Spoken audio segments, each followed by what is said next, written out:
Hey there. Tonight we step into a world before memory, before the tides of the great flood swept the land clean and left only fragments of bone, whispers of stories and shadows carved into stone. Imagine an earth so vast and wild that it hardly resembles the one we know. The forest stretched endlessly, trees towering higher than cathedral spires, their roots sinking deep into soil rich with life and mystery. Rivers moved like veins of silver, broad and untamed, carrying secrets downstream toward oceans not yet shaped by our modern maps. And across these landscapes, titans roamed, beasts so immense and strange they feel like myths to us now, though once they were as real as the air. The first breath of this forgotten earth was heavy with fragrance, flowers larger than human faces, damp moss clinging to trunks older than any empire, and the musk of creatures whose steps shook the ground.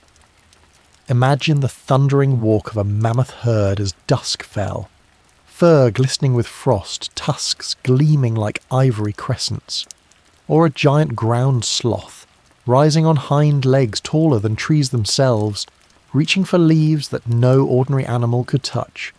Each movement was part of a rhythm older than humanity, a cadence that spoke of survival, of cycles that predated us. But this was not a peaceful paradise. The sky itself carried omens. Great birds circled high above, wings spanning longer than a house, shadows trailing like drifting clouds. Their eyes were sharp, merciless, fixed on prey below. A single strike of their hooked beaks could shatter a skull or tear through flesh. On the ground, armoured Goliaths, glyptodons with shells like living fortresses, lumbered slowly, tails ending in spiked clubs heavy enough to break bone. Even silence in this world was alive, trembling with the knowledge that danger was always near. And yet, there was beauty in that danger. When the light of the setting sun broke through canopy and touched the grasslands, the herds appeared almost eternal. Mastodons waded into rivers, the water foaming around their bulk. Saber-toothed cats watched them from the shadows, their teeth glinting faintly, patience stretching thinner than the fading light. The balance between life and death was constant, but it was also sacred, a covenant written into the very stones and rivers of that time. Legends from across human cultures whisper about this era, as though faint memories were passed down like embers in the dark. Stories of giants who walked beside men, of monstrous birds, of floods that swept all away. Archaeologists have unearthed bones too large, footprints too wide, and tools too heavy for ordinary humans to lift, and still the question lingers. Who truly ruled this forgotten earth? Was it the beasts, or something else we no longer remember? I've often wondered what it would feel like to stand on that soil, to breathe that heavier air, to look up and see creatures whose existence mocks the limits of our imagination. Would fear overwhelm wonder, or would awe eclipse terror? The truth is that this world was fragile, though it did not seem so then, because on its horizon, unseen and unstoppable, a tide was already forming. The flood that would swallow forests, bury plains, and erase countless lives was waiting beyond time's edge. Every giant footstep, every beating wing, every echoing roar was walking toward an end it could not see. The ground remembers more than it shows, and what it hides is heavier than we dare to admit. Those words linger in my mind like an echo, as if the very soil beneath us carries secrets deeper than bones and older than myth. To walk upon such ground is to step across a threshold between what is seen and what is only felt. In the silence of valleys, in the stillness of swamps, there are whispers that do not belong to wind. They belong to memory, a memory the earth itself has carried since before the flood. Imagine kneeling beside a river where the banks sag with age, pressing your hand into the mud and realizing that your fingers are touching layers of time. Each layer holds remnants of lives erased, a shattered tusk, a feather too large for modern skies, a tooth longer than your palm. None of it speaks aloud, yet all of it insists on a presence. a reminder that this world was once crowded with beings too immense for us to truly picture. They lived, they breathed, and their weight bent the land itself. As dusk spreads across this vision, I see them again, the mammoths in slow procession, their breath misting in the cooling air. The armoured glyptodons moving like living boulders, impervious to nearly everything except time. And there, in the dimming glow, a towering shape rises, one of the great ground sloths, its back bristling, claws like curved scythes catching the dying light. The world before the flood was not just large, it was overwhelming. Every tree was a tower, every beast a monument, every shadow vast enough to swallow a man whole. But even here, among creatures we call monsters, there is a strange familiarity. The way mothers shielded their young, forming circles of protection against predators. The way herds moved as one, their steps a language written in dust. These instincts mirror our own, binding us to them through threads of survival. Perhaps that is why legends of giants have followed us for millennia, because somewhere within us, we remember walking beside them, even if our ancestors left no written proof. Still, something unsettling stirs at the edges of this reflection. Beneath the beauty, beneath the awe, there is a tension in the air. It is not just the threat of tooth and claw, not only the endless struggle of predator and prey. It is something larger, unseen yet looming. A heaviness pressing down as though the sky itself knows what is coming. I can almost feel it when I close my eyes. The anticipation of waters rising, of storms gathering far beyond the horizon, of a silence preparing to replace all this sound. And if the ground remembers, then so too does the water. Rivers once full of life would soon swell and rage, drowning forests and sweeping herds into oblivion. Oceans would climb beyond their borders, pulling coastlines into their depths.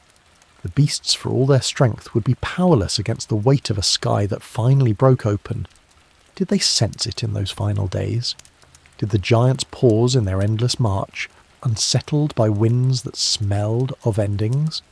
Did the birds wheel higher, restless in patterns they could not escape?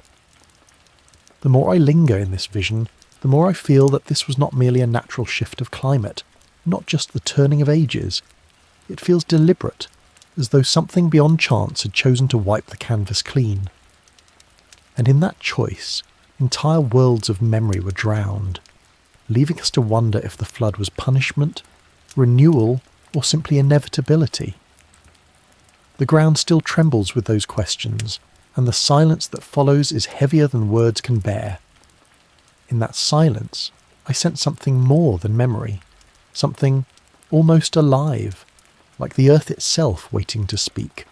It does not speak in language, but in fragments, a bone rising from eroded soil, a print preserved in stone, a ridge of earth shaped not by chance, but by ancient weight.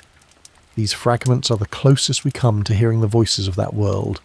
They speak in absence, in the outline of creatures too vast to fit inside our present imagination. Consider the giant bird Titanus. Wings reduced, yet claws sharpened into weapons, standing taller than any man. With a single stride, it could close the distance between predator and prey. With a single strike, it could end a life. Imagine such a being not in myth, but in fact, stalking the plains alongside mastodons and ground sloths. We know of its existence not because we saw it, but because the ground chose to remember. Fossils do not lie, though they reveal only enough to haunt us. There is a strange intimacy in the thought that the soil beneath our feet is a graveyard layered with forgotten lives. Every step presses down upon what once breathed, reminding us we're not the first to walk here. Perhaps this is why the flood lingers in so many traditions, not only as a punishment, but as a veil. Something covered the world and locked these memories away, as though protecting us from the weight of knowing too much.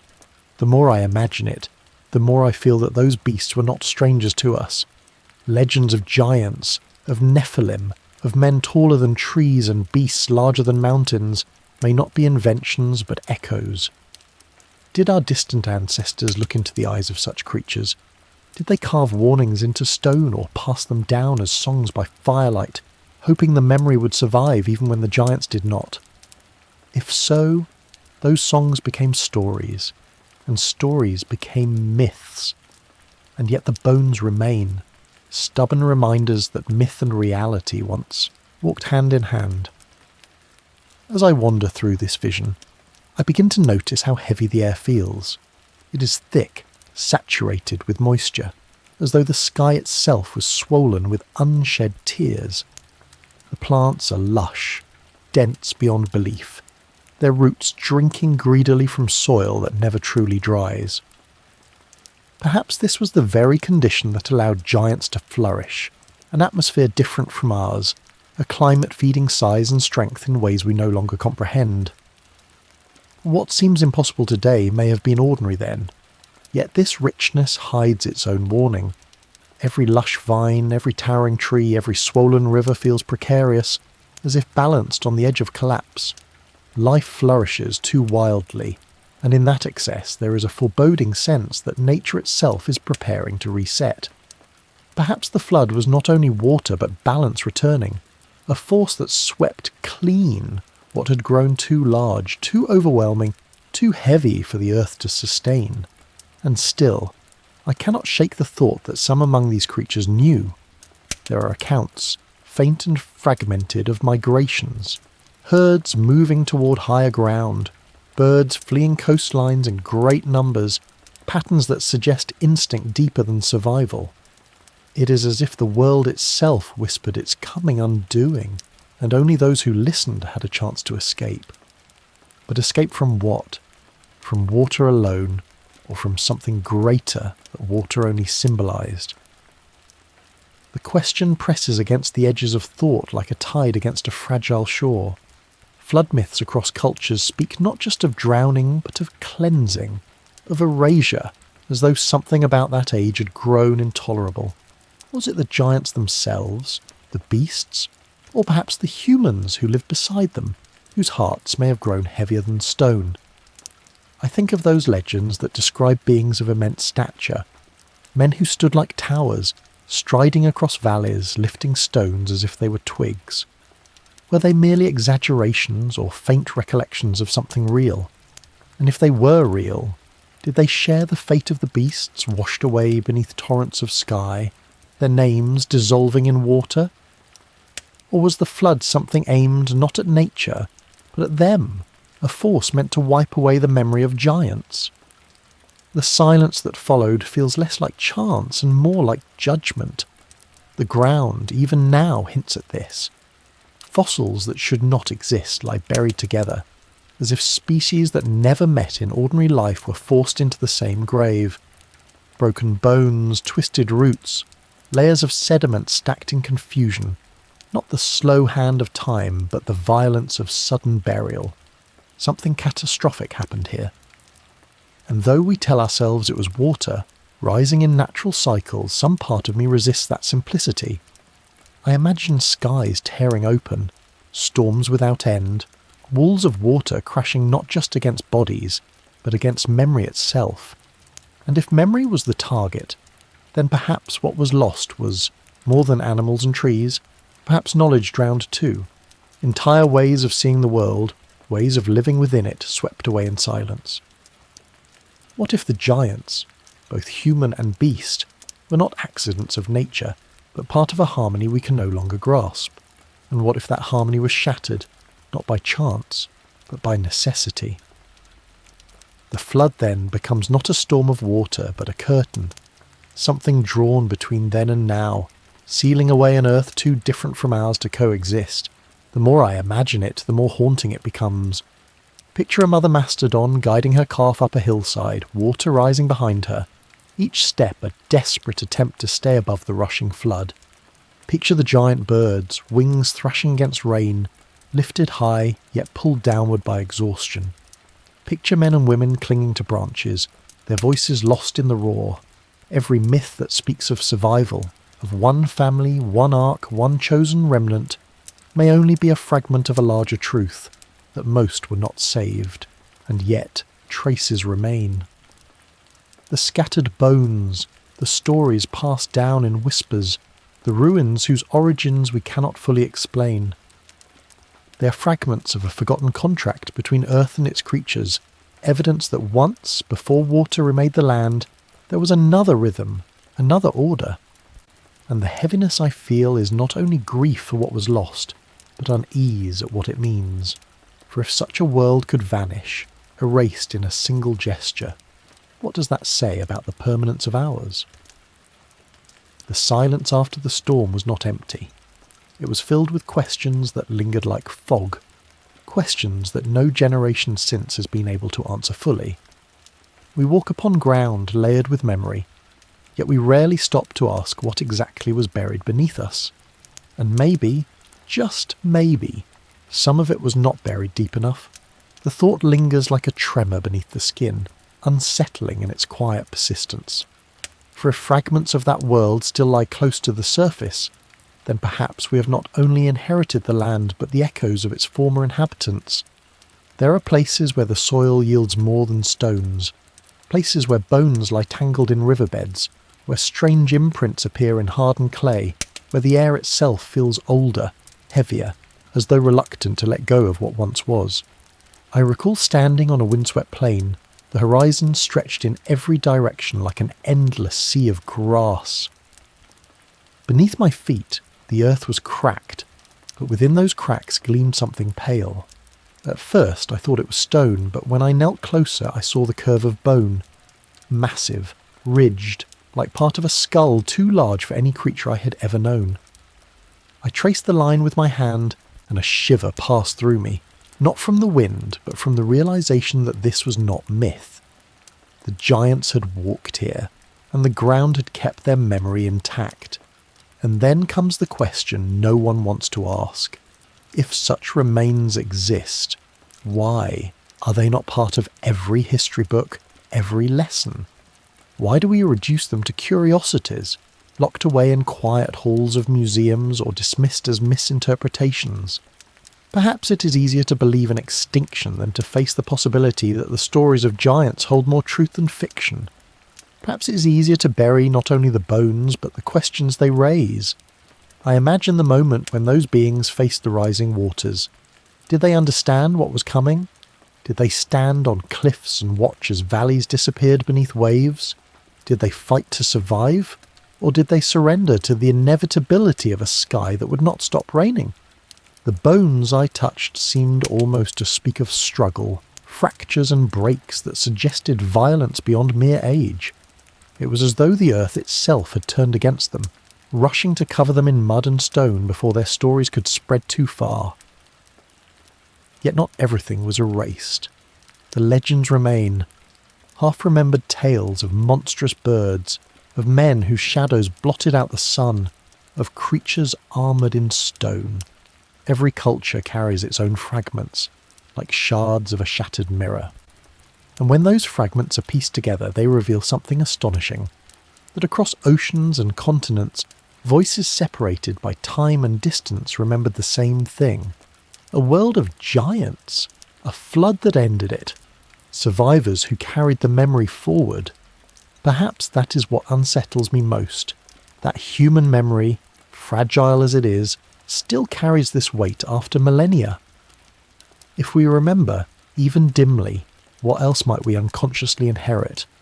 Could our fears of storms, our awe before towering mountains, our instinct to tell stories of gods and titans, could all of it be a shadow of that earlier world imprinted on our very blood?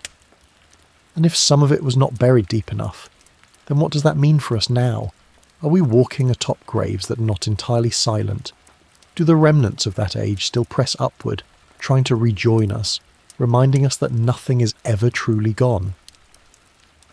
The more I think of it, the more I feel that time is not a wall but a veil, and veils can shift, revealing glimpses of what lies beneath. The earth does not forget even when we try to make it, and sometimes, when the wind cuts across the plain or the river gnaws at its bank, it reveals just enough to remind us. I think of those reminders not as accidents, but as messages. The earth seems to bleed out fragments of its hidden story, unwilling to let silence bury everything forever. Each unearthed bone, Each fossilized track, each massive tusk rising out of soil, feels less like discovery and more like revelation. I imagine walking through a canyon after heavy rain, where the floodwater has receded just enough to expose walls of stone. Embedded in the layers are shapes that do not belong to this age. Claws the size of daggers, ribs curved like the arches of cathedrals, impressions of leaves wider than outstretched arms. It is as if the canyon itself is a library, and the rain is the hand that turns its pages. Each line of rock is a sentence written in time, but the words are incomplete, torn apart by ages. We are left reading fragments, and fragments can mislead as much as they illuminate. And yet, what those fragments suggest is staggering. They tell us that life was not only larger, but stranger. Creatures existed that defy our categories. Birds heavier than lions, yet capable of chasing prey across plains. Sloths that towered like moving walls. Armoured beings whose shells looked forged rather than grown. To stand before them would have been to stand in the presence of forces that made man small, almost insignificant. Is that why the flood came? To reset the balance, to sweep away what had grown too overwhelming for Earth's fragile order? But there is another possibility. What if the flood was not about balance at all, but about concealment? What if the purpose was not only to destroy, but to hide? The bones we find may be the mistakes, the remnants that slipped through, the evidence that escaped the curtain of water meant to cover them. The fact that we still unearth them suggests imperfection in whatever design swept the land clean, and in that imperfection, a warning lies. Perhaps we were not meant to know what came before us. This thought troubles me most when I look at ancient myths side by side. Stories of skyborne predators, of titans walking the earth, of battles between giants and the rising sea. These myths are scattered across cultures that never spoke to one another, yet they describe the same things with unsettling similarity. Could it be that they were not myths at all, but desperate attempts to preserve what memory survived the waters? If so, then our ancestors carried not only survival in their blood, but knowledge of a world lost.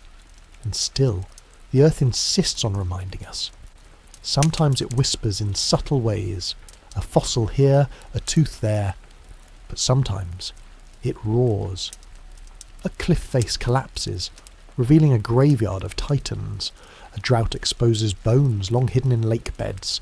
Storms tear apart the earth, spilling secrets too large to ignore, and each time we are forced to face the possibility that the world we think we know is only the surface of something deeper. If what lies beneath truly belongs to a world erased, then its survival in fragments suggests something more unsettling, that erasure was not complete. The flood may have ended an age, but traces live on, pushing upward, unwilling to rest. And so I cannot help but wonder, if the earth remembers, if the fragments continue to rise, then how much longer can its secrets remain buried? That question feels less like speculation and more like inevitability, as if the ground itself is preparing to speak louder than ever before. Already hints appear in places where human eyes are not meant to linger. Vast skeletons revealed in desert winds, footprints pressed into stone as though frozen mid-stride, and remain so outsized that even the most rational voices falter when trying to explain them. There is an unease in these discoveries, a tension that coils tighter with every new revelation. We call them anomalies, outliers, freaks of nature, names that shrink their enormity into something palatable. But names do not change the truth of their presence. And what if their presence is more than relic? What if it is prophecy? A reminder that cycles return, that what was drowned once may surface again.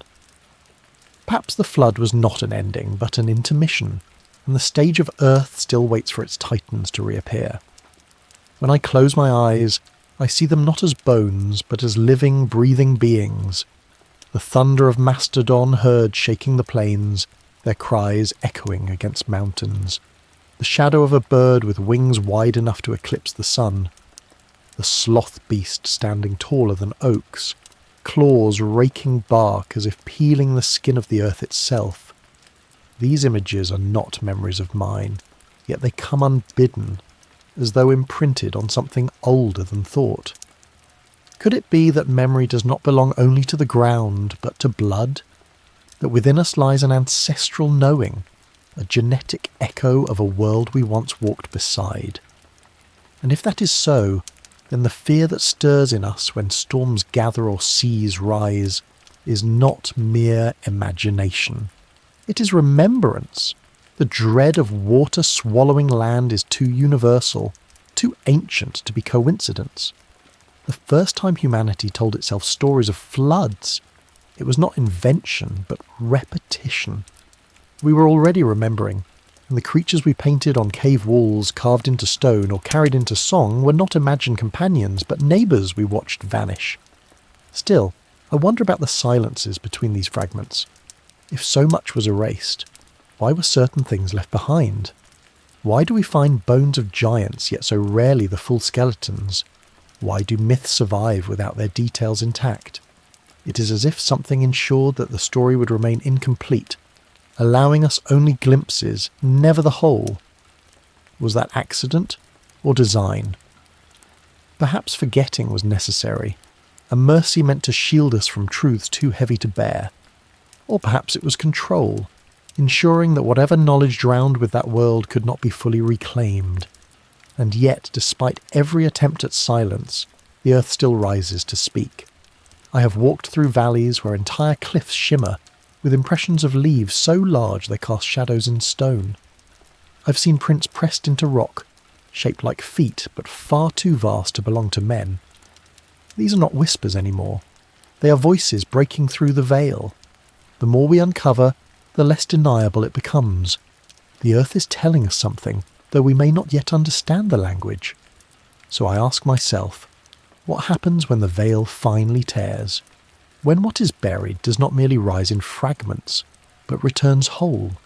Would we call it miracle or catastrophe?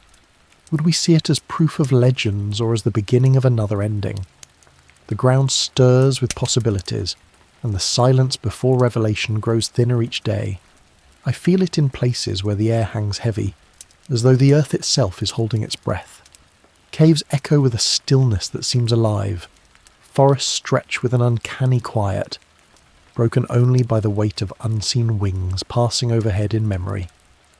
It is as though the world before the flood lingers just out of sight, pressing against the fabric of the present, waiting for the right moment to break through. I recall walking into a gorge carved by centuries of water, where the walls rose like colossal bookshelves stacked with pages of stone. There, embedded in layers of time, were marks that no ordinary creature could have made, long, deep gouges, parallel and deliberate, as though enormous claws had once raked the rock. The size of them was staggering, far larger than any predator we know today. To place my hand against those grooves was to feel the echo of strength that once prowled here, strength that even the flood could not erase entirely. Everywhere I go, I find signs of this buried world. Enormous femurs weathered by sun, fragments of shells that once encased beasts larger than wagons, teeth whose serrated edges still gleam after millennia underground. Some say these are exaggerations, errors in measurement, accidents of geology. But standing before them, I know that is only denial. The earth does not forge bones. It does not dream claws into stone. These are not mistakes. They are testimonies. And yet I sense something more than mere history in them. It is not only that they tell us what once lived, but that they seem to be warning us. For if giants could fall, if titans could vanish despite their strength, then what chance do we have against forces greater than us? The flood did not spare size, did not honour strength, did not respect the mighty. It erased indiscriminately, and that truth unsettles me, because it suggests that survival has never belonged to the strongest, but to the most watchful, the most willing to listen to warnings. Still, I cannot shake the thought that some did survive. The myths speak not only of destruction, but of remnants, of families saved, of beings who escaped to mountains, of creatures that retreated into hidden places. What if those myths are not allegories, but faint recollections of truth? Could it be that somewhere, in caverns untouched, in depths depths unexplored. Traces of that world endure even now. The silence growing thinner each day feels less like memory and more like anticipation, as though what was buried is preparing to return. In the stillness of night, when the wind bends through trees and the rivers murmur like restless voices, I sometimes imagine the ground shifting beneath us, not in earthquakes or sudden collapse, but in slow, deliberate revelation. Layers peeling away, not by accident, but by intent, as if the earth itself has decided that we have forgotten long enough and it is time to remember. If that day comes, will we be ready to look upon giants not as myths, but as neighbours again, to face a truth that storms tried to drown but could not silence? The thought chills me, but it also fills me with awe. Perhaps we were never meant to walk this world alone. Perhaps our story has always been shared with beings we lost, beings that might yet stir again. The silence trembles, and the ground waits, patient and unyielding, as though it knows what we do not.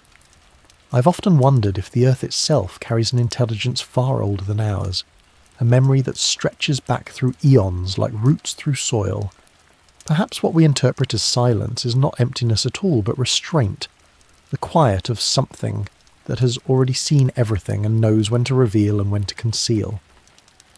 In this thought lies a kind of unease, because if the ground truly waits, then what exactly is it waiting for?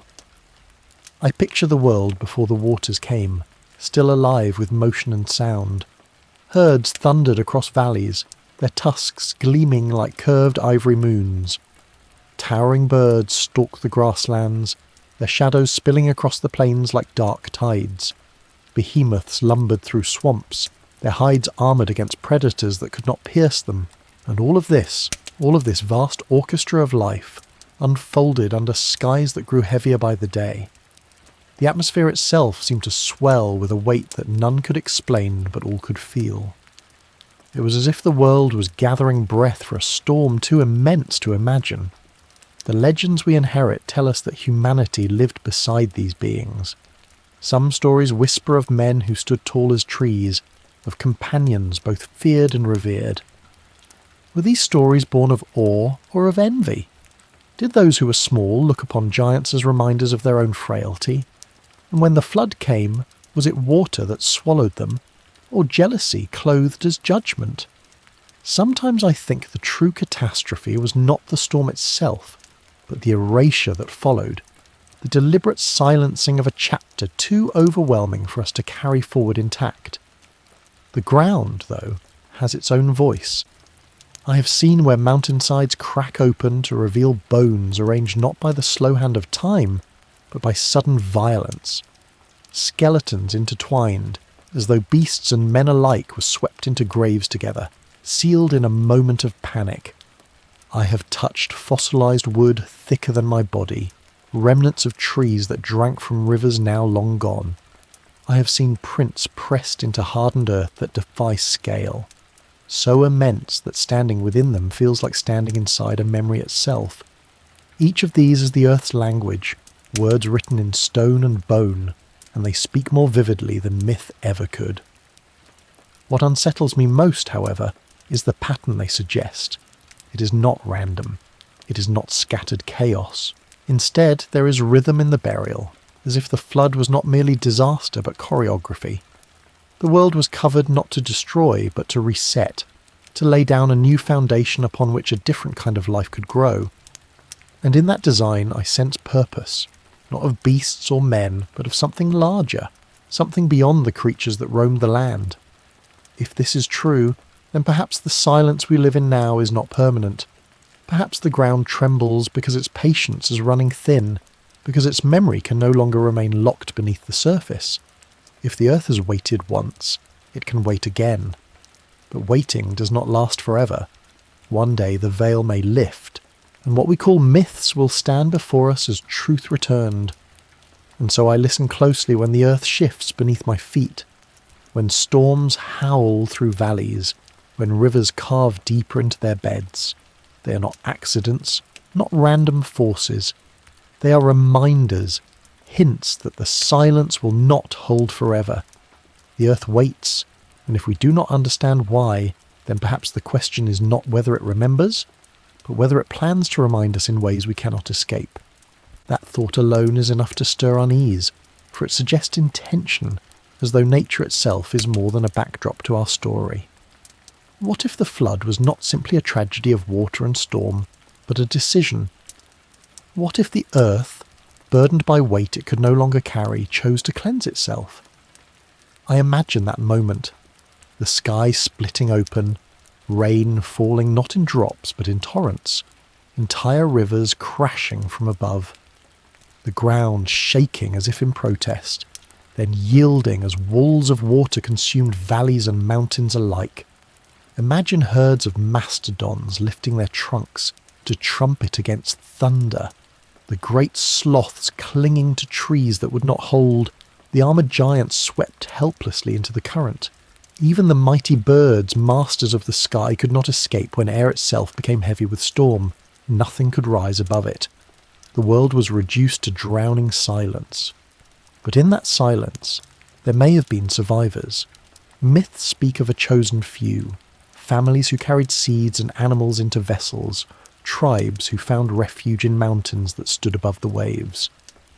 Perhaps the flood was never meant to erase everything, but to pare away excess, leaving only fragments from which a new order would grow. If so, then the giants and beasts who vanished may not have been victims of chance, but casualties of a selection we cannot yet understand. What chills me most is that bones alone are not the only evidence. There are ancient structures carved from stone with precision too vast for ordinary men, too heavy for tools we know. Some say they are mere relics of human ingenuity, but what if they are remnants of collaboration? The work of men and giants together, built before the waters came. Their weight, their scale, feels like testimony to a world where different kinds of beings shared the same horizon.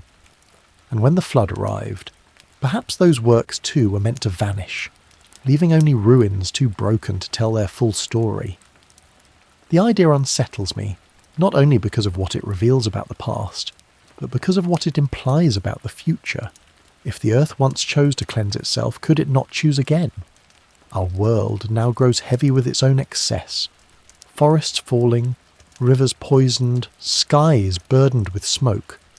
We tell ourselves that storms are accidents of climate, that seas rising are the cost of progress. But what if they are not accidents? What if the ground beneath us stirs again, remembering what it has done before? The earth does not forget, and if it waits with intent, then every tremor, every flood, every storm may be more than warning. They may be rehearsal. Perhaps the giants were not erased because they were beasts, but because their time had run its course. Perhaps humanity has always been next in line, a chapter destined to end so another may begin. And in this thought, I feel the tremor again, not in the soil, but in my own chest. A recognition that what we call survival has always been borrowed time, granted by a world that owes us no permanence. If the flood was decision once, then we must ask ourselves, what will be decided next? That question seeps into me like cold water, and the longer I hold it, the heavier it feels. It suggests not only that the earth remembers, but that it judges. That what happened to the giants and beasts was not random extinction, but a deliberate choice, and that such choices are not locked forever in the past. When I look at the scattered remains of that vanished world, I no longer see them as accidents of nature. I see them as sentences in an unfinished book, left behind for us to read.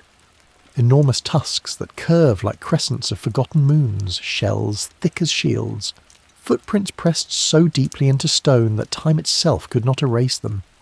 These are not just relics, they are warnings. Each one whispers, this has happened before, and it can happen again. The thought changes how I see the present. Storms grow stronger, seas climb higher. Ice that has stood for millennia melts and slips back into oceans. These are not just numbers or patterns.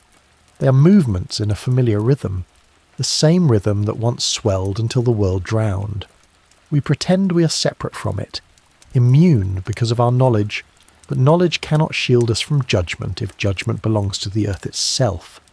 I wonder what the people of that lost age felt in their final days.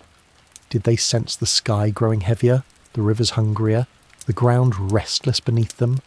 Did they pray to forces they could not see, beg for mercy from waters that rose without listening?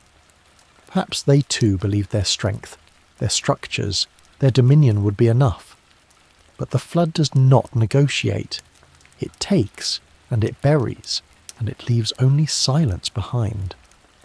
What unsettles me most is the thought that some of those people, those giants, might have known.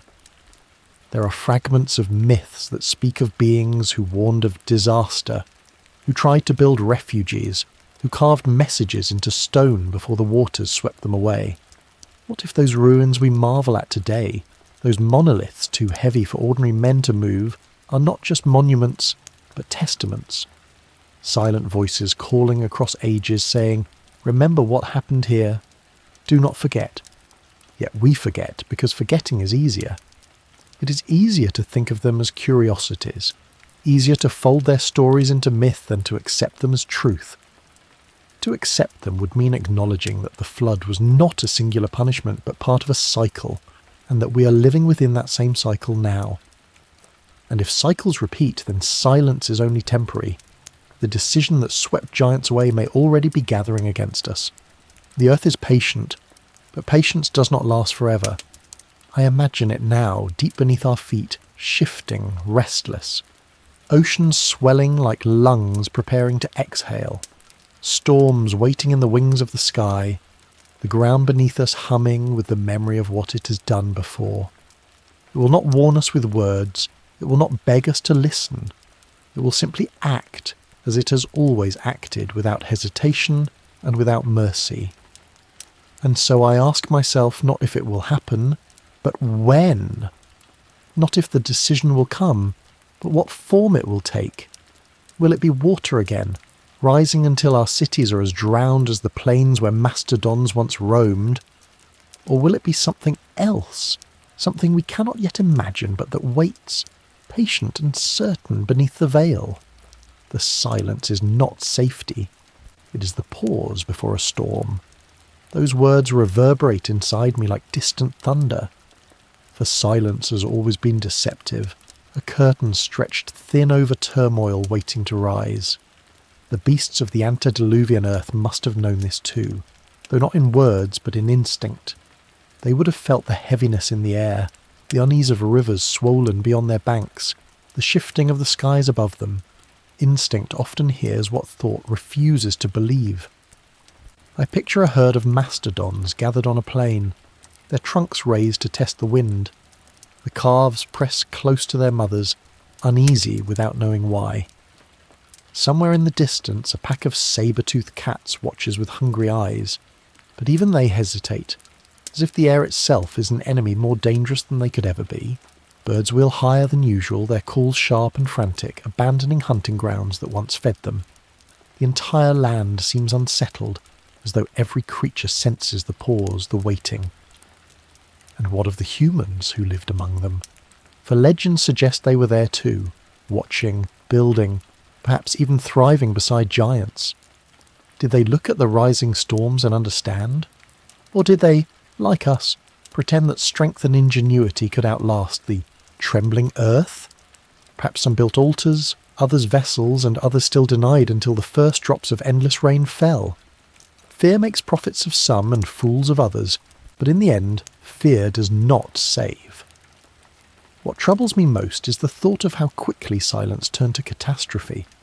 Imagine skies darkening not for hours but for weeks, water falling as though the heavens had split open. Imagine seas not stopping at their shores, but climbing higher each day, claiming forests, then hills, then mountains. The ground itself would split, rivers tearing new paths, entire valleys becoming graves. Even the titans could not stand against it. Claws, tusks, wings, shells. None of it mattered when the world decided to begin again. And yet some fragments of survival broke through. Stories carried on the tongues of survivors, etched into myth, scattered across continents as whispers of memory. Perhaps those who lived through it did not record facts but emotions. The terror of storms, the sight of drowning beasts, the emptiness that followed when the world fell silent again. Memory cloaked itself in metaphor because plain truth was too unbearable to speak. The pause before the storm we live in now feels unnervingly similar. Seas rising, storms louder, the ground shifting as if restless beneath our cities. We call it change, we call it crisis, but perhaps it is repetition. Perhaps silence once again prepares to break, and we, like those who came before, pretend not to hear it. The arrogance of thinking we are immune blinds us to the rhythm older than our kind. And in the deepest part of me, I feel the same question pressing again. What will be decided next? If giants fell, if beasts perished, if even mountains bowed beneath waters, what chance do we have with our fragile towers of glass and stone? We have mistaken progress for permanence, but permanence does not belong to us. It belongs to the earth, and the earth has shown before that it does not hesitate to reclaim what it lent. So I listen to the silence differently now, not as comfort, not as peace, but as the edge of something vast preparing to move. For when silence trembles, the storm is already near. The words carry the weight of inevitability, as though the earth itself whispers them in a language of wind and thunder. The ancients must have felt this same truth pressing on their hearts, long before the first waves rose to swallow the land. They did not need instruments or maps to know that something was coming. They felt it in their bones, in the restless eyes of animals, in the skies that thickened with a darkness that never seemed to lift. I imagine a village clinging to the edge of a fertile plain, men and women tending fires while children chased each other beneath skies swollen with clouds. The air was damp, heavy, as though it carried too much of the sea within it. Rivers ran faster, swollen beyond their banks, yet no one left. Perhaps they thought it was only a season, a passing storm, another test of endurance. They did not yet understand that what they faced was not a storm, but the undoing of an age. The beast must have sensed it sooner. Herds shifted in their migrations, moving toward higher ground. Predators abandoned territories they had ruled for centuries, fleeing into mountains. Birds rose in great flocks, wheeling toward distant horizons as if compelled by instinct deeper than survival. These movements were warnings, messages written not in words but in patterns across the landscape. But humanity perhaps chose not to see. We are stubborn when the earth speaks, clinging to the illusion that our shelters, our tools, our strength will be enough. The flood proved otherwise. When the heavens opened, they did not open gently. Rain fell with a fury beyond imagining, each drop heavy as stone. Rivers tore their banks apart and surged into valleys. Mountainsides crumbled under endless torrents.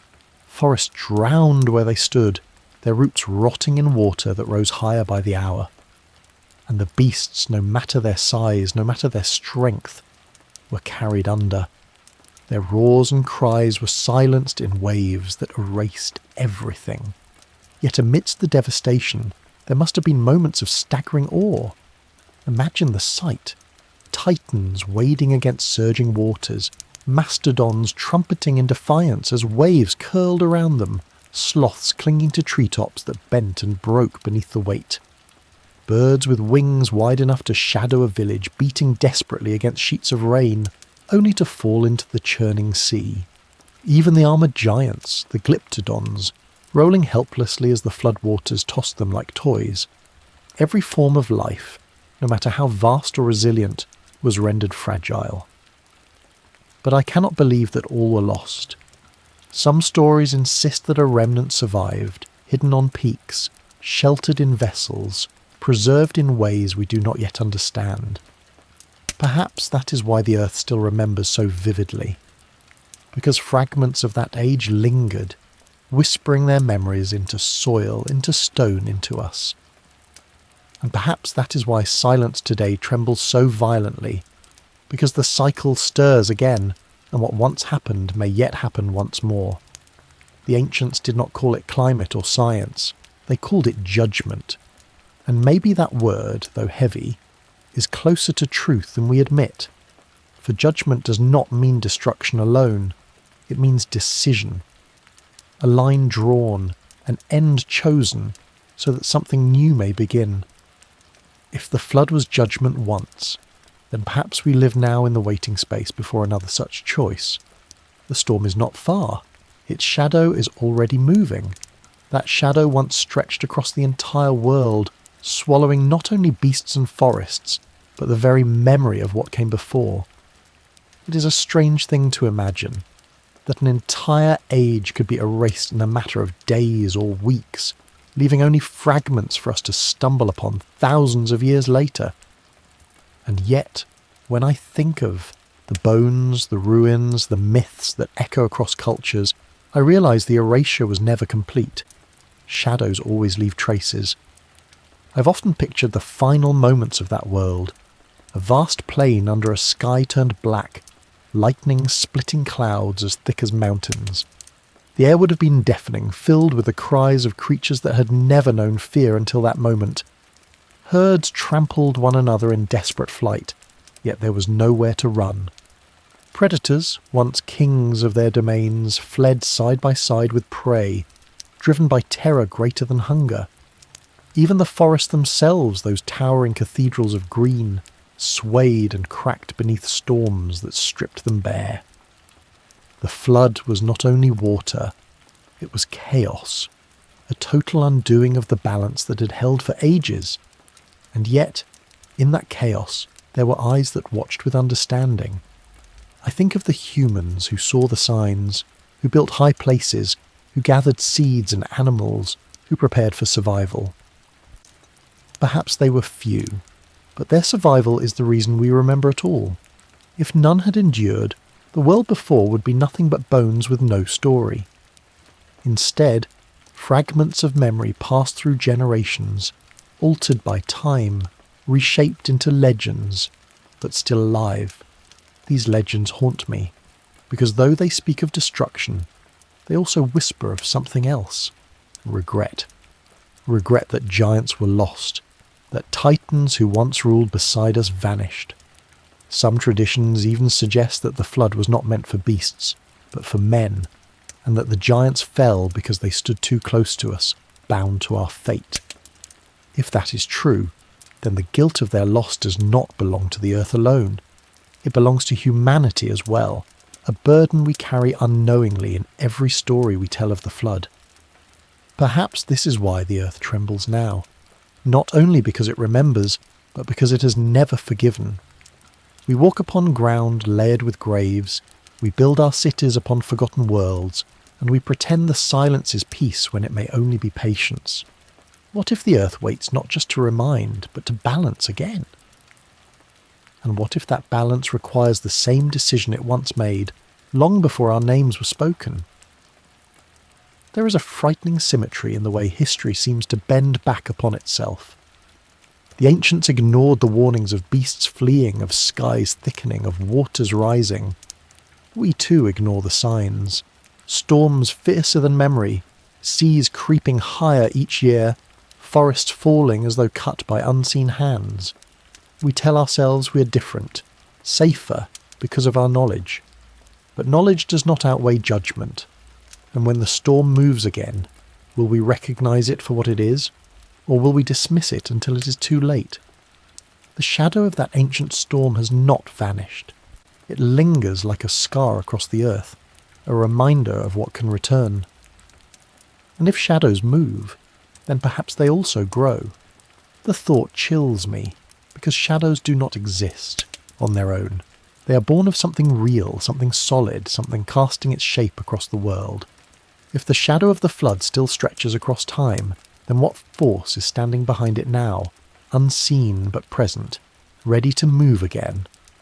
I imagine walking across a plain where the horizon is blurred by haze. At first it seems like mist, but then I realise it is dust, a great wall rising as though the land itself is breaking apart. In the distance shapes move within it, massive, lumbering, indistinct. Are they only memories, stirred by imagination, or something more? The longer I watch, the more I feel as though the past is not buried at all, but restless, pressing to re-enter the present. The scar of the storm may not only remind us, it may bleed. What if the flood was never the true ending? What if it was only a veil, drawn over a world too vast and dangerous to continue? Beneath that veil, perhaps something still stirs, waiting for the silence to break. The bones we uncover might not be dead testimonies, but anchors, tethering that forgotten age to our own. And each time one rises from the soil, it is like a thread pulling tighter, stitching two worlds back together. The possibility terrifies me, yet it also explains the persistence of memory. Why do humans across continents, across millennia, speak of giants? Why do they tell of storms that ended everything? Why do they build monuments aligned with stars as if to mark some eternal covenant between earth and sky? These echoes are too many to be coincidence. They are not imagination, they are inheritance. And inheritance always carries responsibility whether we want it or not. But what responsibility could be heavy enough to warrant such remembrance? Perhaps it is simply to acknowledge that we are not masters, that the earth is not ours to shape as we please. Perhaps the flood was the great reminder, carving humility into the memory of the world. Yet humility fades quickly, and pride returns stronger. We build higher towers, wider cities, engines that devour the very ground. We mistake silence for permission, forgetting that silence may only be waiting for its moment to speak again. The scar of that ancient storm does not lie dormant. It pulses. I feel it in the ocean's hunger, in storms that batter coasts with increasing fury, in the trembling of ground beneath our feet. Each is a fragment of a rhythm we have heard before. Each is part of a song that once ended in drowning silence. The shadow grows, and with it grows the certainty that we are not exempt. Imagine for a moment that the scar split open tonight, that storms rose beyond what we could endure, that waters climbed beyond every wall we built, that the veil was torn and the past poured into the present. Would we face it with wisdom, or with the same disbelief as those before us? Would we cling to denial until the waves themselves proved us wrong? The air feels heavy, as though carrying the weight of that answer already. I cannot escape that sensation, the pressure of an atmosphere too thick with memory, as though it remembers more than it should. It hangs in valleys at dusk, in the silence before storms, in the quiet moments when rivers pause as if listening. The heaviness is not only physical, it is psychological, pressing down like the knowledge of something inevitable. Perhaps this is how the ancients felt before the flood, not with certainty, but with dread that had no name. When I walk through forests, I see signs that stir this unease. Fallen trees lie like bones of forgotten titans, moss thick upon them, as though time itself tries to cover them from sight. Caverns echo with drips of water, their walls painted with mineral stains that look eerily like claws dragged across stone. Even the mountains seem restless, their peaks crumbling into rivers as if shedding weight. The earth is not calm. It stirs beneath its quiet, and the heaviness is its breath upon us. Sometimes, in that weight, I think of the creatures that once thrived here. Imagine a plain filled with the thunder of mastodon feet, the air trembling with the cries of colossal birds.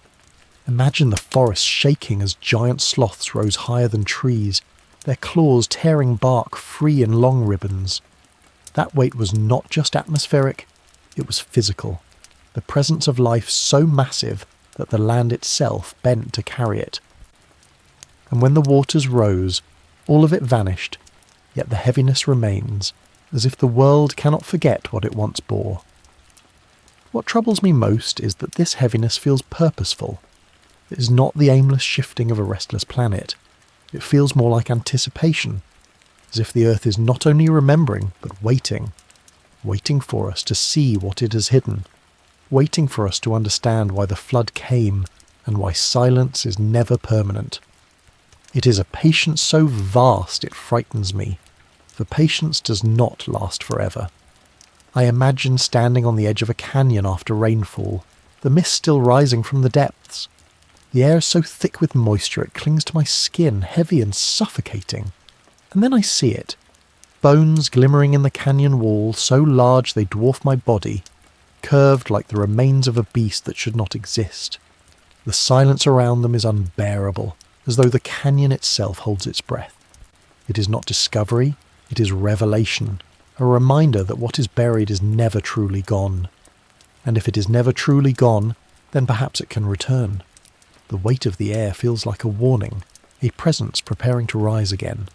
The flood may have erased, but it did not obliterate. Fragments endure, shadows endure, and shadows, given enough time, can step forward into light. The heaviness presses hardest when storms gather. The sky darkens, and in the pause before the rain falls there is a silence so absolute it feels alive. That is when I hear it most clearly, not in words, but in a thrum beneath the ground, a rhythm older than humanity, as if the earth itself is beating its heart once more. It is not the sound of ending, but of beginning. For every flood, though it destroys, also clears the way for something new. The question that haunts me is whether we are meant to be part of that new world, or only the memory left beneath its soil.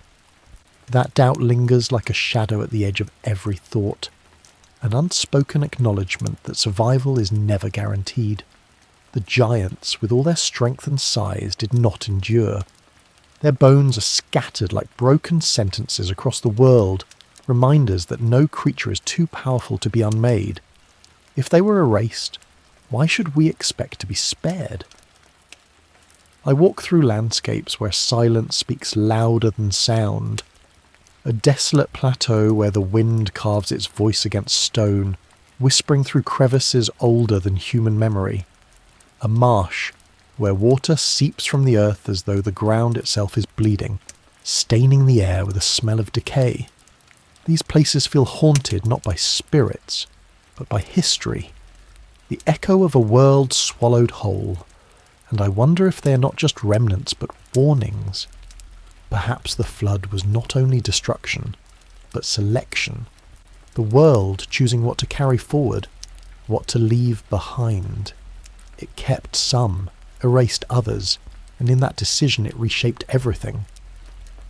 That thought unsettles me, because it forces me to see humanity not as inevitable rulers of the earth, but as participants in its trial. We too may be weighed and measured against the patience of the ground and the judgment of the sky. The heaviness of this thought grows when I look at how we treat the earth now. Forests cut until they bleed emptiness. Rivers choked until their waters move sluggish with poison. Mountains carved open, their hearts ripped out in pursuit of treasures we never needed. We act as though the earth is dead stone, as though it cannot respond, as though it does not remember. But what if it does? What if every cut, every scar is recorded, waiting in silence until the day of reckoning returns? Sometimes in dreams I see the giants rise again, not in flesh, but in memory, their shadows walking across fields, their roars shaking the air. They look at me not with anger, but with sorrow. Sorrow that I live in a world where we repeat the mistakes of those who came before. Their eyes seem to ask, did you not learn? Did the flood not teach you? And I cannot answer them, because deep down I know we did not learn. We only forgot. The soil beneath us is layered with memory, yet we step on it without thought. We walk across plains that were once oceans, build on mountains that were once forests, drink rivers that once drowned entire worlds, and still we act as though permanence belongs to us, as though the earth is ours to command. But permanence has always belonged to the earth, and the earth has never hesitated to reclaim it. The question remains, if we are weighed, what will be found? Will we be chosen to step into the new world, to inherit a place in whatever comes after? Or will we join the titans in silence, reduced to fossils that whisper of arrogance too great to survive? The thought presses heavy as the sky before a storm, thick with tension, waiting for release. The air grows darker, the silence deeper, and the ground beneath us waits with the patience of stone. That patience frightens me more than any storm, for storms pass quickly, but patience lingers. It suggests calculation, a quiet endurance that outlasts everything we build. We may rush, we may claw for permanence, but the earth moves at a different pace, and in that stillness lies its greatest power. I have felt that patience in deserts, where dunes stretch endlessly, swallowing cities that once thrived. Beneath the sand lie bones, fragments of walls, shards of tools that speak of lives erased without warning. Each grain of sand is a page of history turned slowly, deliberately, covering and uncovering in cycles too vast for us to measure. To stand there is to realise how small we are, how little our efforts matter against the weight of time. But deserts are not the only places where patience speaks. In deep forests, the ground swells with roots so ancient they outlive empires. Some trees rise from soil that once buried giants, their trunks nourished by bones that once shook the earth. In their silence, I hear a message. Nothing is wasted, nothing forgotten. What was flesh becomes earth. What was earth becomes life again, and through it all the memory endures. The ancients must have felt this too.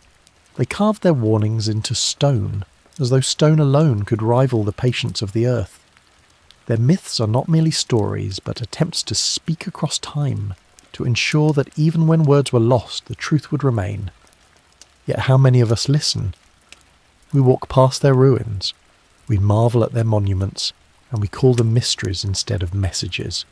Perhaps the true tragedy is not what was lost, but that we fail to understand what remains. The darkness in the air grows heavier when I think of this. What if the flood was not only an ending, but a test? A chance for memory to survive through those who listened. The survivors passed their stories to children, who turned them into legends, who passed them to us. But legends fade. The silence of the earth is louder than our voices, and patience ensures that forgetting always comes easier than remembering. Yet silence cannot hold forever. Storms always return. Rivers always rise. The weight of the past presses forward, reminding us that what has happened once can happen again.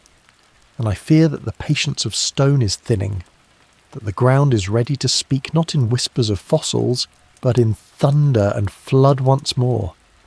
I try to imagine what it would look like. The world pausing, skies darkening, waters swelling.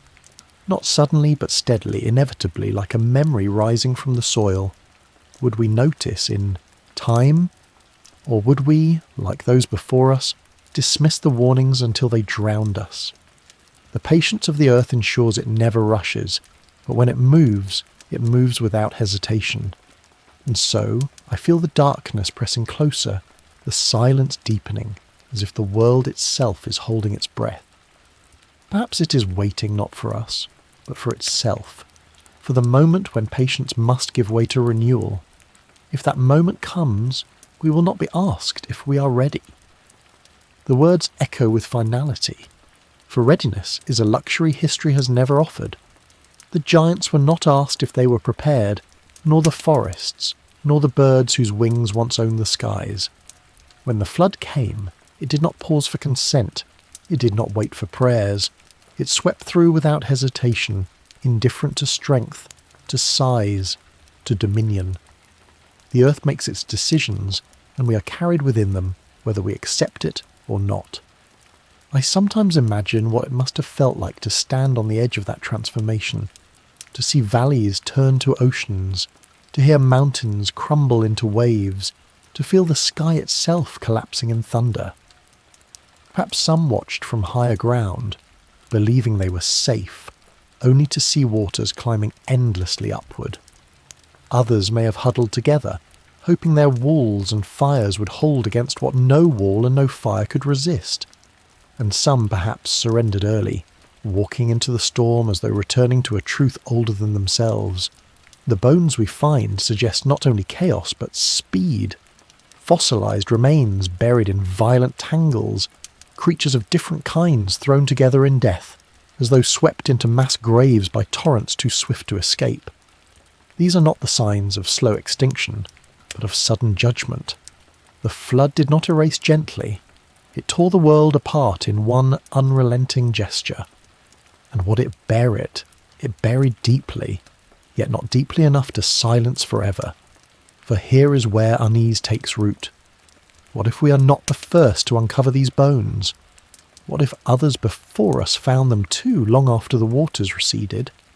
Did earlier survivors stumble across the skeletons of titans and wonder the same questions we do? Did they tell their children stories of the giants, stories that became myths, then faded into whispers we only half remember today? If so, then our rediscovery is not new, but part of a cycle of forgetting and remembering, a cycle as inevitable as the tides themselves, and cycles always return. The flood was not the first, nor will it be the last. Perhaps the ancients knew this, which is why they carved their warnings in stone, why they built monuments aligned with stars, why they told their children of gods who judged and waters that consumed. They were not only remembering, they were preparing for a time when silence would tremble again, when patience would end, when the earth would demand renewal once more. If this is true, then every storm today carries a deeper meaning. Each flood that sweeps across a city, each earthquake that shakes the ground, each hurricane that tears across coasts may be fragments of the rhythm returning, notes of a song we have already heard. The question is not whether the song will play again, but how far into its opening chords we already are, and if the flood was not only about water but about cleansing, about erasing what no longer belonged, then what is it that the earth judges in us now? Is it our towers, our hunger, our refusal to live within balance? Is it the weight we place upon the world, heavier even than the beasts that once roamed its plains? The giants fell, though they walked in rhythm with the earth. How much more precarious are we, who walk against it? The sky grows darker each year, the silence heavier, and the shadow of decision moves closer. Those words feel less like imagination and more like prophecy. Each storm that tears through our cities, each wave that climbs higher onto our shores, each tremor that shakes the ground beneath us seems to echo the same warning. The world does not wait forever. Decisions once made can be made again, and the earth has shown it is willing to begin anew when balance tips too far. I think of the ancients who must have watched skies darken in the same way, sensing the weight of something greater than themselves descending. Perhaps they prayed, perhaps they raged, perhaps they built with frantic desperation, but nothing could stop the waters when they came. Their voices were silenced, their homes erased, their names buried. Only fragments of memory survived. Stories of giants drowned, of beasts swept away, of survivors clinging to mountains or vessels while the rest of the world disappeared. Those stories are not distant myths. They are mirrors, showing us what it looks like when patience ends. And yet, there is something different in how the earth waits now. It feels as though it has allowed us to build too much, to spread too far, to believe too deeply in permanence. Our towers stretch into the sky, our machines cut into the soil, our hands dig treasures from the bones of the ground. We mistake silence for permission, forgetting that silence is only the pause before response. If the ancients faced judgment for living in rhythm with giants, what judgment might fall upon us, who live out of rhythm with everything? There are moments when this thought becomes unbearable. Standing by a river swollen after rains, I watch its waters claw at the banks, carrying trees and soil as though reclaiming what was stolen. The sound is relentless, roaring like a voice too vast to ignore. It is not merely water, it is memory in motion, carrying the echo of floods past. Watching it, I realize how fragile we are. Our homes, our roads, our lives, all resting on the assumption that the earth will remain still. But the earth does not remain still. It only waits. The giants could not endure, yet they lived with the earth in ways we know, longer understand. They moved with seasons, with migrations, with instinct bound to the rhythms of sky and soil, and still they were taken. What chance do we have? Who move against those rhythms? Who exhaust what sustains us? who build walls against seas that will not stop rising. The darker the sky grows, the clearer it becomes that our arrogance blinds us to the truth. We are not untouchable. We are not exempt. Sometimes I wonder if the bones rising from the soil now are not only remnants but warnings, reminders pulled upward by the earth itself, urging us to look, to remember, to understand. But we place them in museums, we measure them, we marvel at their size, and then we return to forgetting. We do not hear what they're saying, and so, perhaps the earth will have to speak louder. The shadow of decision is not abstract. It is storm, flood, fire, tremor.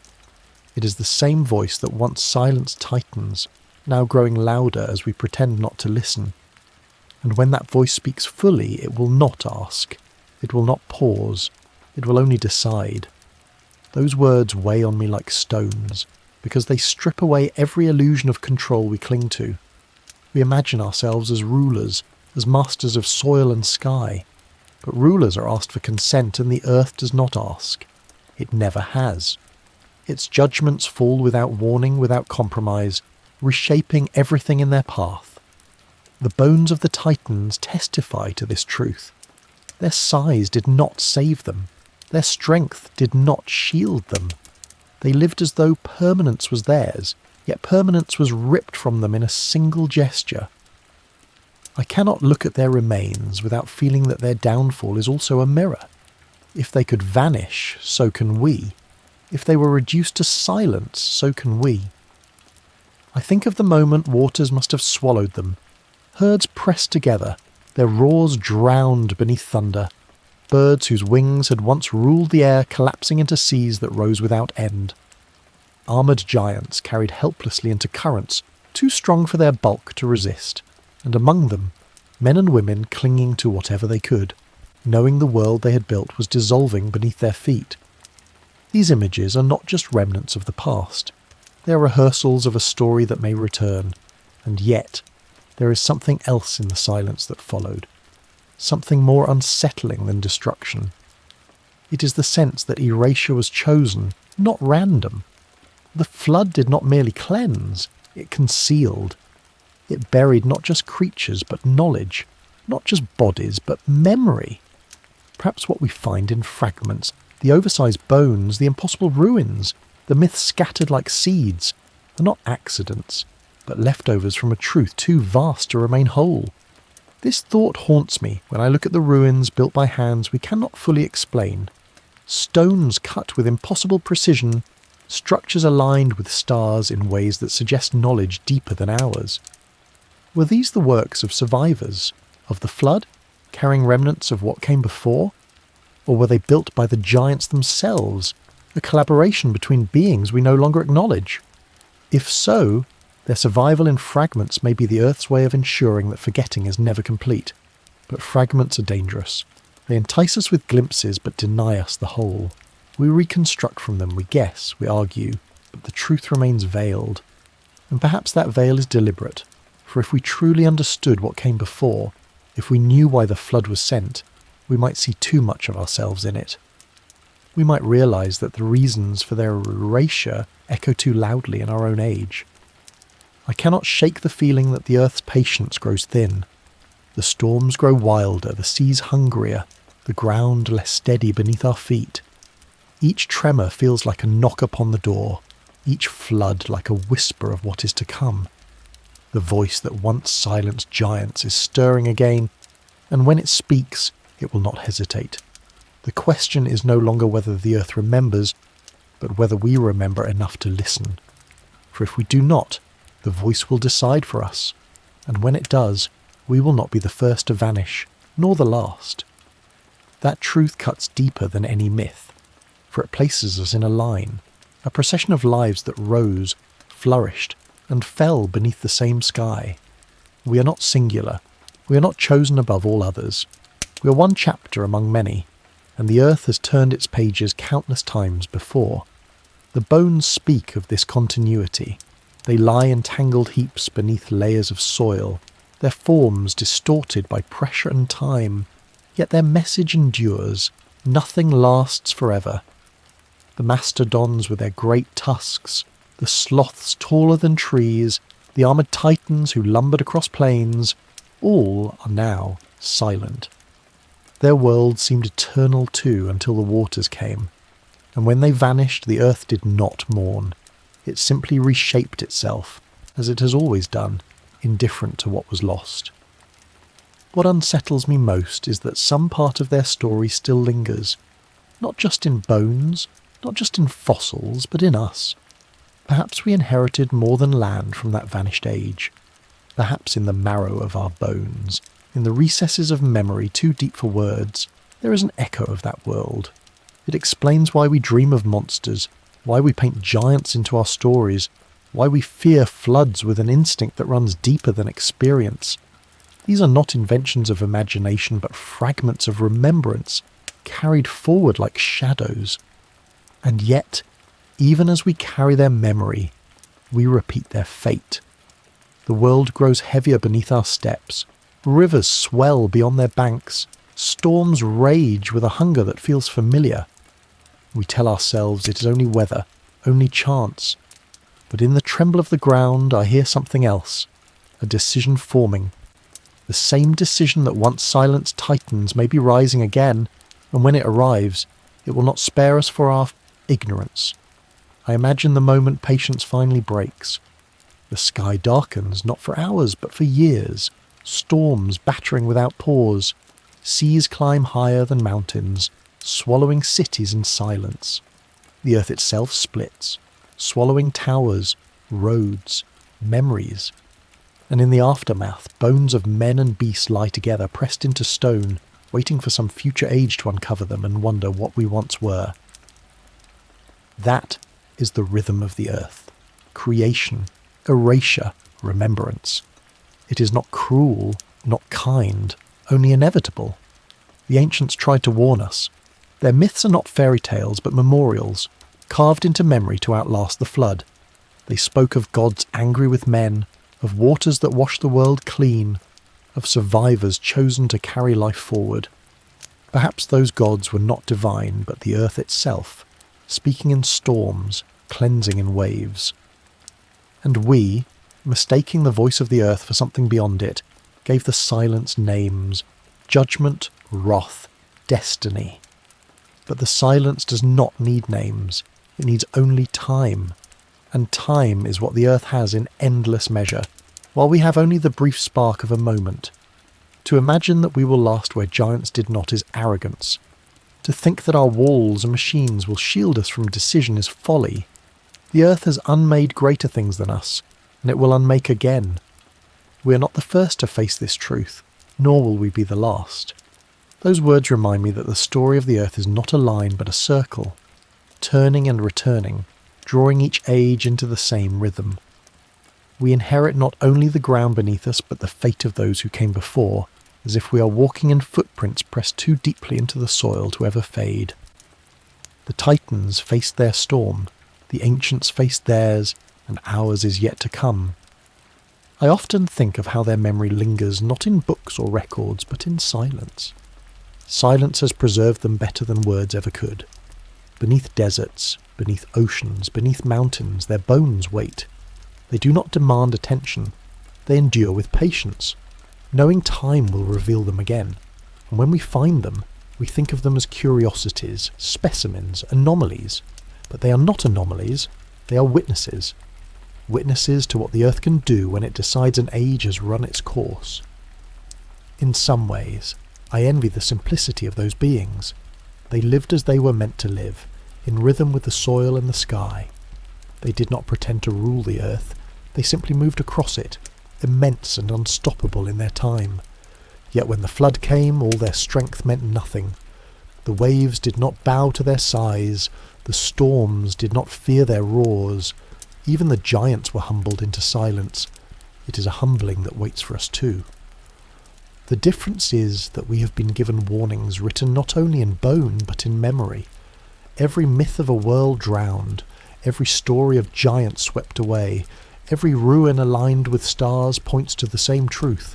This has happened before, and it can happen again. But unlike the Titans, we have the choice to listen.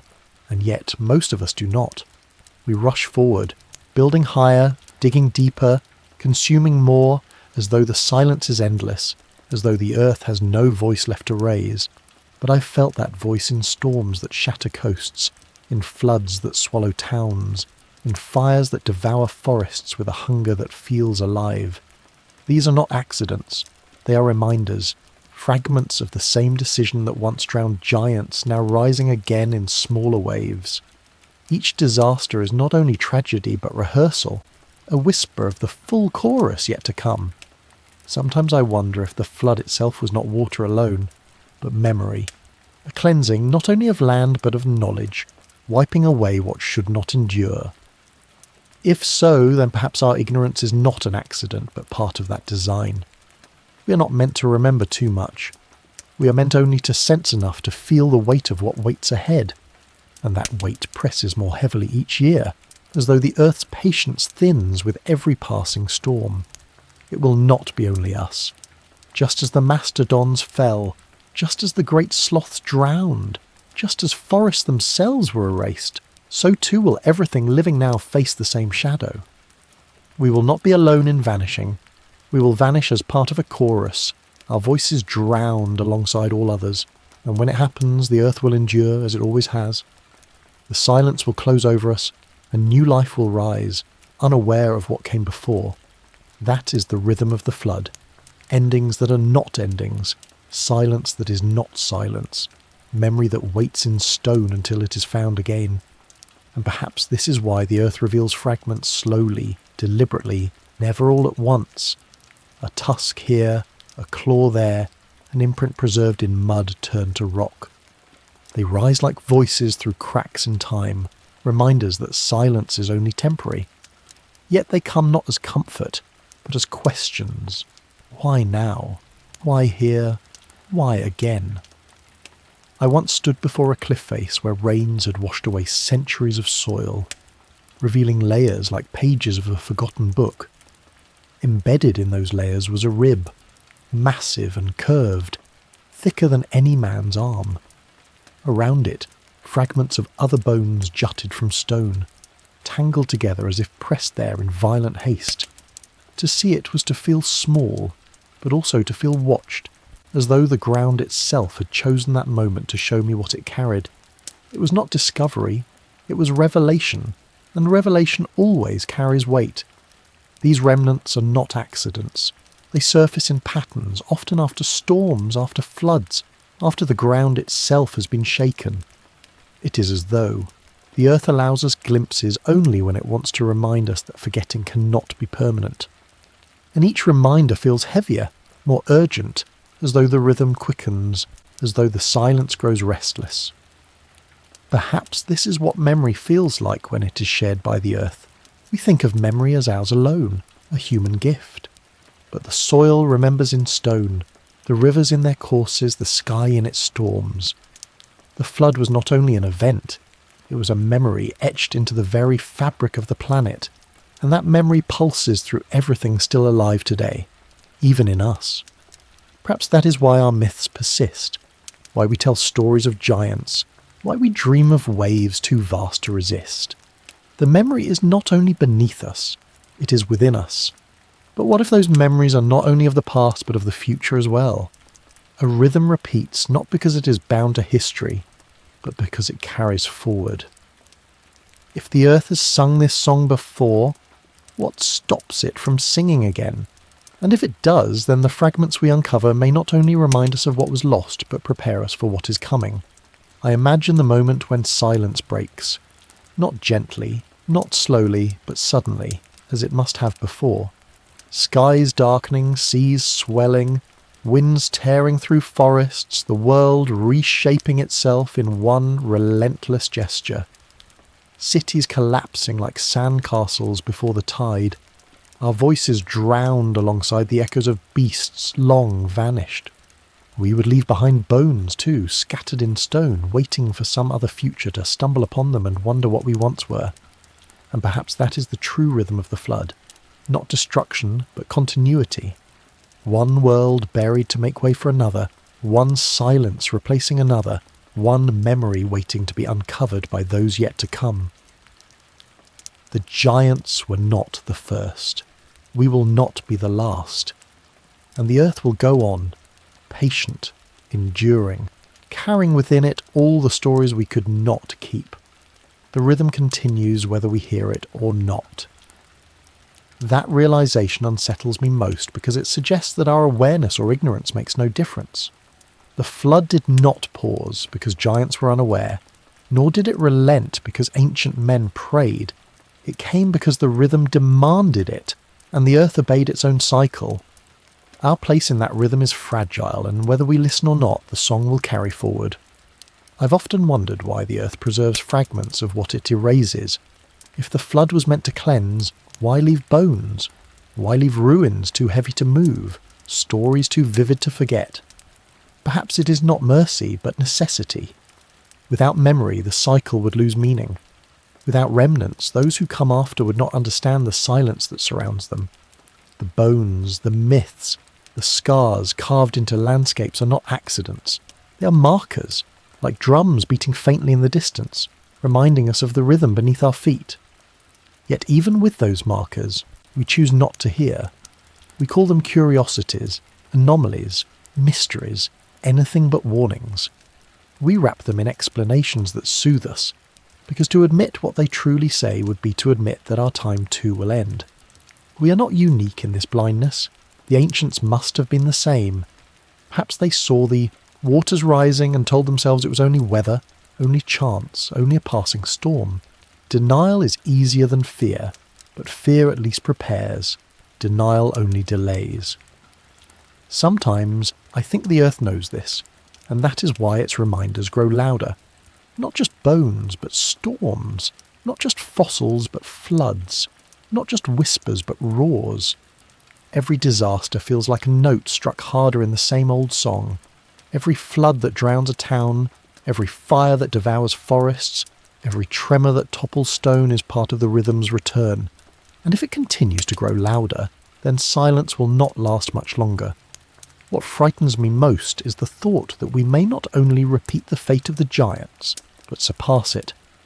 They vanished when they lived in rhythm with the land, yet we live against it, cutting, burning, consuming without pause. If strength could not save them, then what chance does arrogance give us? The earth does not measure worth in power or pride. It measures in balance, and balance always returns, no matter the cost. I imagine what the world will look like after us. Skies clearing over landscapes reshaped, our cities reduced to rubble beneath forests that rise again, rivers carving new paths where highways once stood, bones of men and beasts mingled in stone, waiting for some future hand to find them and wonder what we were. The cycle does not end with us. It passes through us. We are not the final note, only another verse, and when that verse ends, silence will follow. Not peace, but the pause before a new song begins. Just as the giant's silence made way for ours, our silence will one day make way for another. That is the rhythm of the flood. Endings disguised as beginnings, beginnings born of endings. The earth will continue, indifferent yet patient, its memory carried in stone, its song written in storms. Whether we listen or not, the rhythm plays on. That truth haunts me like a steady drum beat beneath all things, a sound too deep for most to hear, yet impossible to silence. It is the pulse of the earth, older than any life that has walked its surface, and it reminds me that our story is neither the first nor the last. Giants heard it, beasts felt it, the ancients lived by it, and all of them, in their time, were carried away by its relentless tide. Sometimes when I watch the ocean, I sense that rhythm most clearly. The waves crash and retreat, as though rehearsing for something greater. The tide moves in cycles so dependable we forget its meaning, but if we step back, if we widen our view, we see the same rhythm etched across ages. Floods rising, worlds falling, silence returning. Water has always been the earth's instrument, shaping and reshaping, erasing without mercy. It waits patiently, gathering in depths, until the moment comes to strike again.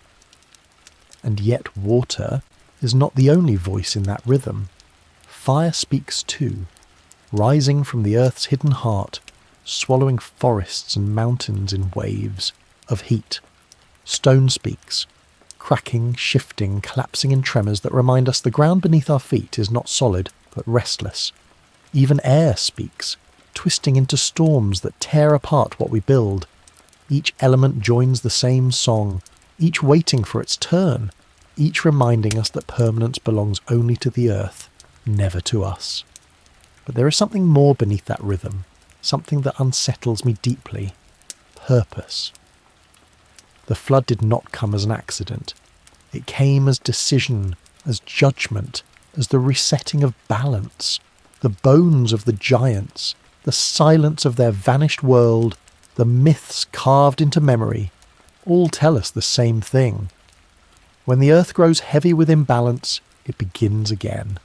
And now, as the weight grows once more, the rhythm feels different, louder, closer, impatient. I imagine standing in the world just before the flood returned. The air thick, the ground trembling, rivers swollen beyond recognition. People looking to the sky with fear they could not name. Beasts restless in migrations that led nowhere. Perhaps some knew what was coming, though they could not stop it. They must have felt the same heavy certainty pressing on their hearts that I feel now.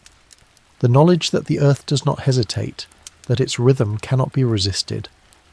And yet, even knowing this, I cannot help but wonder if there is meaning in remembrance. Perhaps the reason the earth leaves fragments, bones and myths is not only to remind, but to prepare.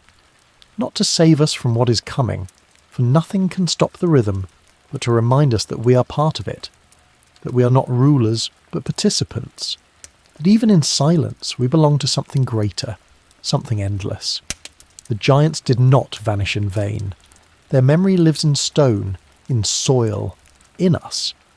And when our time comes to join them, our memory too will remain. The earth will carry it forward, patient as always, waiting for another age to uncover it and hear the echo of our voices. The rhythm will not stop. It will continue long after us, long after silence closes over our names. That thought pierces me with both fear and humility. To know that our voices, our cities, our inventions, all that we call progress, are nothing more than brief sparks in a cycle without end. It changes the way I see the world. We are not building permanence. We're carving shadows into sand. The tide will wash them away, and the rhythm will move forward, unbroken. I think often of the silence that followed the flood. Imagine it. Forests gone, beasts gone, voices gone, only water stretching to the horizon, the sky reflecting upon itself in endless grey. No birds to break the air with wings, no herds to shake the ground with thunder, only stillness. That silence must have been unbearable, yet it was not empty. It was full, swollen with possibility. Out of it, new life would emerge. But for a time, silence was the only language the earth spoke. Perhaps that is what we forget most easily. Silence is not absence, it is preparation. The giants thought their roars eternal, yet silence swallowed them. We believe our machine's eternal, yet silence waits for us too. And when it comes, it will not be barren. It will be the fertile pause before another rhythm begins, another story written upon the bones of the old. There is something almost merciful in this, though it terrifies me. The flood was not cruelty, it was renewal. The earth has always been more than a graveyard. It is a womb. It buries, but only to bring forth again. Each cycle of destruction is followed by creation, each silence by a voice returning in a different form. Life is never lost, only reshaped, passed into new forms, new rhythms. The mastodons may have fallen, but their memory became soil, their strength became trees, their bones became stone. Nothing ends, everything transforms, and so perhaps our fate too is not extinction, but transformation. When our time comes to vanish, when silence falls over our names, the earth will carry us forward in ways we cannot yet imagine. Perhaps one day, in some distant age, fragments of our bones will rise from the soil, and another kind of being will wonder what we were, just as we wonder about the giants. They will not know us, not fully, but they will sense the rhythm in our remains. And they too will realise that silence is never final. This thought does not comfort me, but it grounds me. It reminds me that we do not own the earth, nor do we control its rhythm. We are guests, brief travellers passing through a cycle older than time itself. The earth has endured storms greater than us, beasts stronger than us, silences deeper than we can bear. It will endure long after we are gone. To accept this is not surrender, it is clarity. We are part of a story larger than ourselves, one we cannot end, one we cannot control, one we cannot escape. The rhythm will carry us as it carried those before us into silence and beyond. And so I walk the earth differently now, not as ruler, but as listener. Listening for the pulse beneath the ground, the whispers in storms, the silence that is never truly empty. For the rhythm waits, and soon it will rise again. The words linger in my mind like the low hum of distant thunder, steady and certain, a warning too vast to ignore. If the flood was once a decision, a cleansing, then its return will not be chaos but intention. That thought chills me more than any storm, not because it speaks of destruction, but because it speaks of design. We are taught to see history as linear, each age building upon the last as though progress were inevitable. But the flood defies that illusion. It is not progress, it is reset. A hand sweeping the board clean, not in cruelty but in balance. And when I think of that hand, I realise that what was buried was never only beasts or men, it was knowledge. The flood did not merely drown bodies, it drowned memory, leaving us fragments, riddles, shadows. Perhaps it was never, meant for us to know what came before, only to sense its echo. But lately I have wondered, what if those echoes are not only remnants but warnings deliberately left behind? What if the bones that surface after storms, the ruins that resist time, the myths that refuse to fade are not accidents at all, but messages? What if the giants themselves, in their final days, understood what was coming and chose to leave behind not monuments to themselves, but warnings for those who would follow? And what if we have misunderstood those warnings, mistaking them for mysteries instead of instructions? This possibility unsettles me most because it changes everything. It means the flood was not only erasure, but communication. Not only silence, but language. And if that is true, then the earth has been speaking to us all along, not in words we hear, but in signs we uncover, in patterns we refuse to see. I think of the monoliths aligned with the stars, their angles too precise to be accidents. I think of myths repeated across continents, stories of waters rising, of giants falling, of chosen few surviving. I think of the bones too large to belong to anything we know, surfacing when the earth itself shifts. Together they form a chorus, a message written across time, and the message is clear. It will happen again. The revelation leaves me uneasy because it strips away our last defence, the lie that we are different. We tell ourselves that we are safer, wiser, beyond the reach of such cycles. But the warnings were not left for giants, they were left for us. And if we ignore them, then perhaps the flood is not punishment, but inevitability. A tide rising to meet those too deaf to listen. What haunts me is not the idea that the world will be washed away, but that it has already been decided. The silence is not indecision, it is waiting. The patience of stone, of rivers, of skies is not hesitation but certainty. The earth does not rush. It allows us to walk forward, blind and proud, until the moment arrives when pride no longer matters.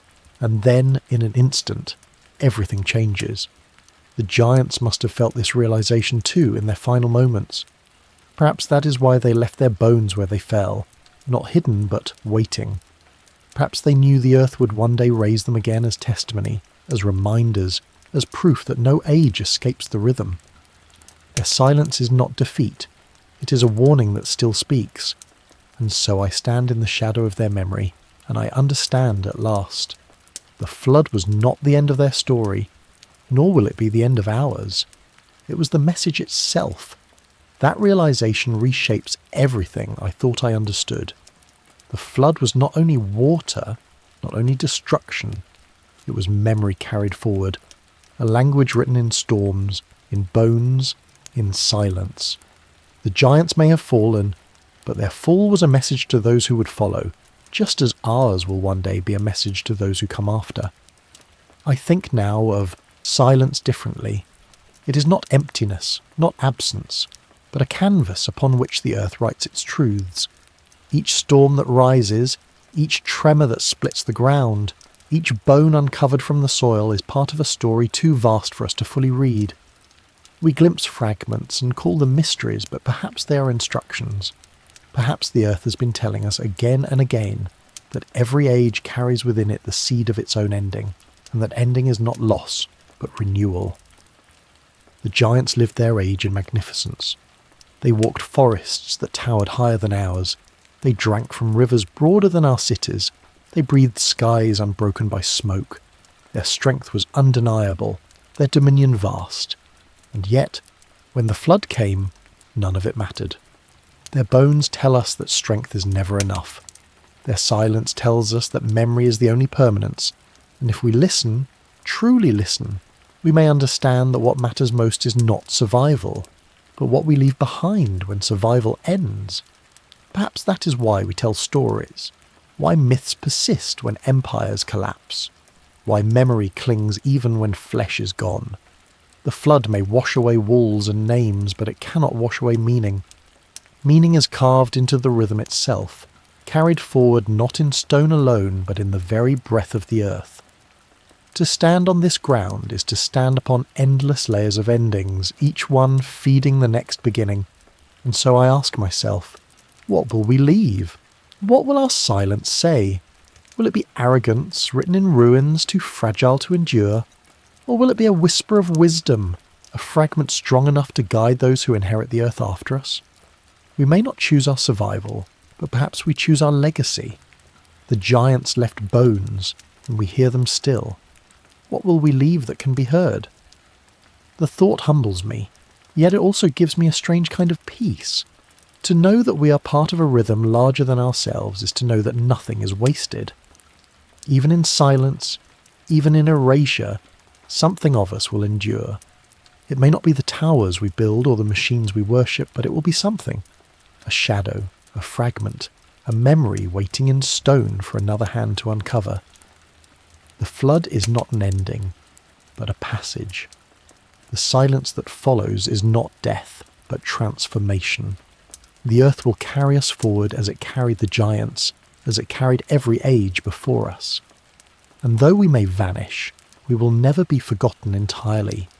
The rhythm ensures remembrance, even if remembrance comes only as a whisper in the bones. And so I stand within this truth. We are temporary, but not meaningless. We are fragile, but not erased. We are part of the rhythm, and the rhythm endures. Those words feel like both ending and beginning, a truth that echoes across ages like the sound of waves breaking upon stone. The giants knew it in their last moments, the ancients felt it in their trembling skies, and we must accept it now, even as the air grows, heavier with silence waiting to break. We are not separate from the flood, we're woven into it. Our stories, our bones, our whispers will one day join the rhythm, carried forward by the earth long after we're gone. When I think of the flood as message, as memory, I no longer see it only as destruction. I see it as the earth's way of reminding us that nothing is permanent, that all life is borrowed time. The giants borrowed their time, we borrow ours, and when our debt is due, silence will return to collect it. Yet within that silence is not cruelty but transformation. The earth does not end, it reshapes. And we too will be reshaped, though not as we wish. Perhaps, in some distant age, long after our towers have fallen and our names have vanished, Another being will walk upon this soil and uncover our fragments. They will hold our bones in their hands as we hold those of the mastodon, and they will ask the same questions. Who were they?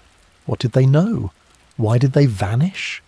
And just as we cannot answer fully about the giants, they will not answer fully about us. But they will feel the rhythm, the same rhythm we feel now, and they will know what we forgot. That every age carries its own flood, and every silence carries its own beginning. So I wonder now, if the flood is not only about survival, but about memory, what will our memory be? Will we be remembered as those who listened, who tried to live in balance, who left behind whispers strong enough to guide?